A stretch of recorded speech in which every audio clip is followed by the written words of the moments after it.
This year in Las Vegas, Hyundai unveiled an electric aircraft with vertical takeoff and landing. They are steadily approaching the launch of passenger transportation on such devices within a few years. And now look at this guy. Almost 100 years ago, without permission, he sold his parents' cow to buy a train ticket and escape from North Korea. He never imagined that his future company could reach such heights. Meet Chung Ju-young and the history of Hyundai. Chung was born in a North Korean village in 1915. His parents were poor farmers. His father grew rice, and his mother helped him with the farm. The boy's childhood passed with his parents hoping that he would take over the family business in a few years. But Chung had slightly different plans. After completing 5 grades of school, the boy wanted to continue his education, but the family could not afford to pay for further schooling. Almost all his childhood working on the farm, he realized that such a way of life was not for him. So he began to look for options to escape from the village and break free from poverty. At the age of 16, Chung made his first attempt. Then he and his friends packed their bags, walked over 15 miles to the city, and got a job in construction. Later, his father found out about his whereabouts and ordered him to return home. But after a while, Chung sold the family cow, bought a train ticket,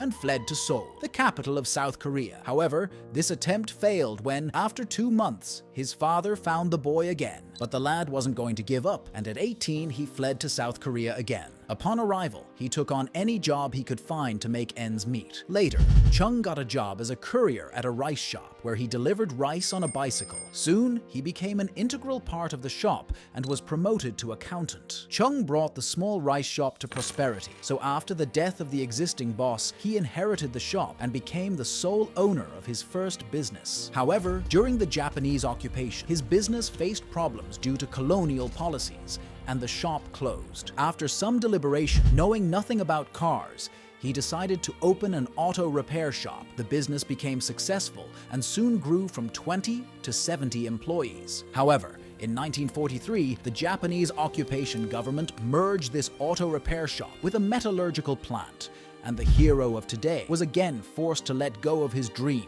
and return to the family farm. But when Korea gained independence from Japan in 1946, Chung saw another chance for a successful business. He took all his savings, went back to Seoul, and opened a company called Hyundai. At that time, there was a demand for post-war reconstruction, so Hyundai started as a construction company. They signed large state contracts for the construction of bridges and later expanded to dams, highways, and even nuclear power plants. The guy won a series of significant contracts with Korean nuclear plants and railways. Moreover, his brother spoke English well, so they managed to get some American military contracts, which provided the business with money for several years ahead. From that moment, Hyundai became one of the largest and most successful conglomerates founded in South Korea. In 8 years, Hyundai will show the world its first car, the Hyundai Pony, which later became the subject of South Korea's national pride. And by 1985, the company will produce 1 million cars. The word Hyundai means modernity in Korean, and the brand's slogan, new thinking, new possibilities. Although the letter H in the Hyundai logo stands for the company name, it is also a stylized image, the silhouette of 2 people shaking hands, seller and client. Hyundai cars are sold in 193 countries in approximately 5,000 dealerships, and as of 2023, this automotive empire is valued at $31 billion. In 1995, Young handed over the leadership of the Hyundai Group to his son,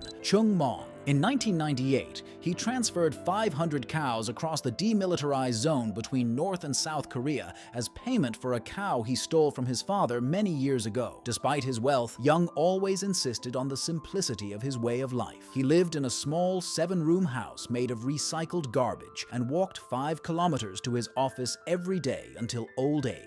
In 2001, at the age of 85, he passed away. However, the company to which he dedicated most of his life continues to work, generate ideas, and create persistently, never giving up on their dreams and goals. Just as Uncle Chung taught them,